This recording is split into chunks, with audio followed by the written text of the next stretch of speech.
Yon, day 82 na natin drums papawis. At yan nga, meron tayong event sa Bacolor, Pampanga. At yan, mga kasama natin vocalista, si Bella, si Sashi, tsaka si Donna.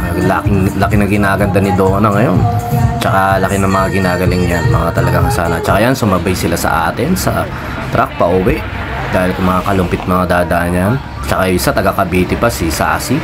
Napaka-solid din na mag-perform yan. At tsaka yan, kasama natin si Boss Ruben. At saka yan, kanina umaga pinagawa natin yung truck natin dahil nga kagabi muntik na tayo makasagasa at saka nagwiwiggle talaga siya. At ayun yan, nagasasan tayong araw nito para patanggal-tanggal yung stress natin dahil nga ang laki rin na nagastos ngayong araw nito, talagang simot.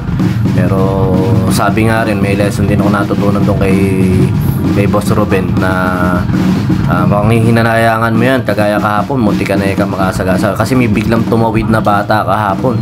Nasa kabila na siya, mababangga na siya ng kotse.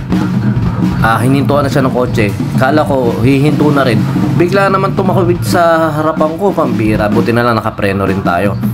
Hindi, mahina na natin yung preno natin. Kaya sabi nga, ayun, lesson to learn din yun na wag mo natin pang hinayangan yung mas pinanghinayang na halimbawa gagastos tayo sa 10,000 pero yung mga aksidente tayo buhay mas delikado nga naman yun at mas malaking perwisyo at danyo at abala pa sa atin yun. Kaya kung sa mga kapwa ko na may mga sasakyan na minsan kailangan ng tinitipid natin sa loob kasi ng isang taon, ngayon lang ulit ngayon lang yun pinaayos.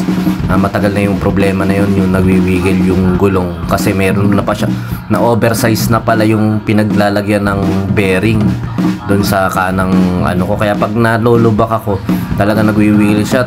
Kagabi muntik na rin tumaob dahil nga sa kalumpit medyo bako-bako rin nung pag-akyat namin ng isang parang tulay, yung meron bako-bako yun malalim, parang dumuyang kami talaga. Yung mga akas ko sa likod halos maganda hulog-hulog daw yun nga. Yung kaya sabi ko bukas din paayos na natin yung pinaayos namin, yung mga kinita natin kagabi tsaka yung mga ilang tinatabi kong pera ginamit ko na rin muna at meron pa mga ilang papaayos doon na paglalaanan ko rin ng pera. Yun din nga pala, sa pagdadrums naman yung pinanood ko si Thomas lang ulit, idol sa pinaka-idol ko kasi yun sa rudiment, sa paa at saka sa kamay. Si Thomas lang ang sinasuggest niya magkaroon tayo ng parang program sa pagpa-practice, hindi lang basta magpapalo. Kagaya ko tingnan mo, isa rin ako sa natamaan doon, di ba, kung ano-ano lang pinagpapalo ko naman. Pero syempre iba-iba rin tayo talaga ng way ng pagpa-practice hindi naman porket kung pare-pareho lang ang ginagawa ko, wala akong program. At ayan nga sa atin stress reliever natin yan, hindi lang basta makapractice tayo kundi ma-release natin yung mga tension na minsan sa pamamagitan na yan, nagbe-meditate ka na halos yan kasi nawala ka sa realidad ng buhay mo o iniisip mo, basta nakapokus ka lang sa pagdadrum. Sa tsaka yun din, base rin sa napanood ko kay Sir John ng Dreddy, isa sa pinakamalupit na percussionist yun ng Baliwag, si Sir John. Napakalupit ng musicality nun at saka ng prinsipyo nun sa music. I-follow nyo rin yung page niya at saka yan, yung tangkilikin nyo yung paggawa niya ng djembe. Napakasolid niya. Meron ako isang djembe rito galing sa kanya, pamana pa sa akin ng nasirang RC.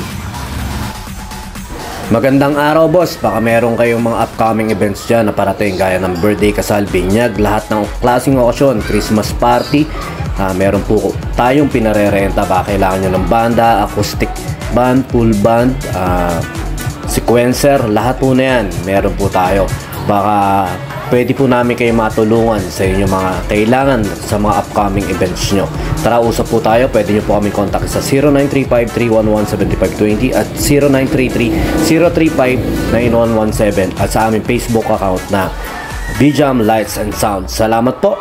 Wait po namin yung message nyo sa amin.